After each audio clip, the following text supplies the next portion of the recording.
Hey Harold, good to see you again. I really like all the thoughtful questions you came up with for me. So I guess this is a little unusual what you're seeing right now. You are the first person and the only person to get a behind the scenes look at what's happening as I go into shooting House of Dolls 2, which is today. And this hairpiece is attached to a new skull on my head. That is Tatiana, the creator of these special effects. Oh, there she goes. She's showing you the blonde head. It's crazy, right? So I'm going to have a special effect where blood is going to be coming out all around my head. And it's going to be a great special effect. So this character I'm playing is the dean of a college. And she's a little off. She's got a little something going on in her history. And we find out through the course of the film that someone close to her is the one that's doing all of the crimes. So it's very exciting and really fun. And I thought it would be great for you to get a shot. But anyway, you asked about props and things. I never really took home any props from the early projects. I do have some great jackets that we got on part 7. Those, you know, the baseball looking jackets. But apart from the actual show, I had the little sweater that the character wore, that little pink sweater, and it disappeared a long time ago. So since then, I have been collecting a lot of Friday 7 props and things like that. So that's been really cool.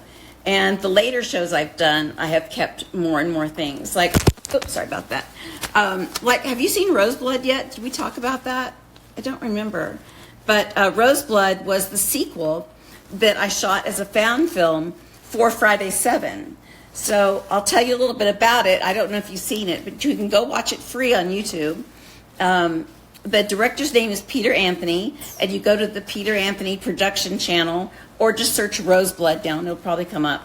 And he did a great job with it. He took Tina 30 years later. So we hired a young actress to play me back at 17, and then I'm at the top of the film and at the end.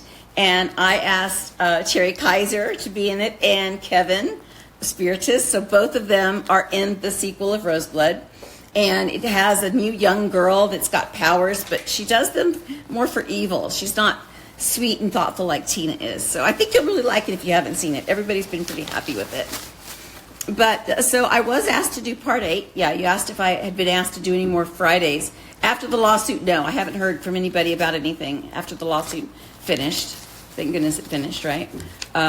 We were able to do Roseblood even using a lot of the character things because he's not selling the film. So it was something like that.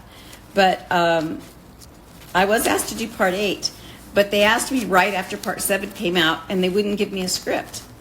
And my managers and agents were like, you know, they'll kill you off in the first 2 seconds like they do all of the other final girls. And I didn't want that. And they just weren't going to give me a script. And so I passed.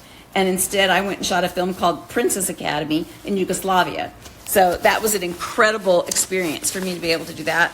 But I did miss not getting to do the sequel, part 8. But, you know, then they wrote that whole New York thing, which wasn't the one I was going to be doing, I'm sure. So I would have liked to have read the script they came up with. That would have been really cool. And about your ideas, I think some of the ideas you've come up with are pretty interesting. Like, you know, going with Duke the Bounty Hunter, I think that would be really interesting. But I do like the idea of going off and becoming a bounty hunter, because that wasn't really Tina's thing.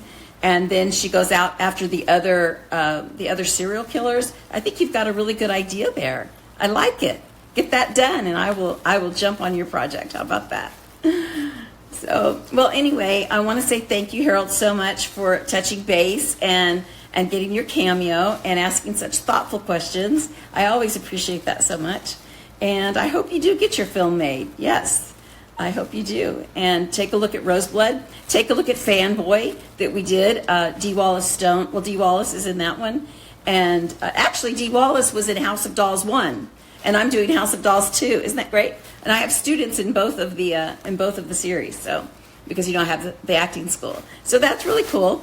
And anyway, I'm glad I was able to show you some behind-the-scenes stuff. You take care. Have a great evening. Have a great spring coming up if we get out of winter. And I will talk to you very soon. Bye.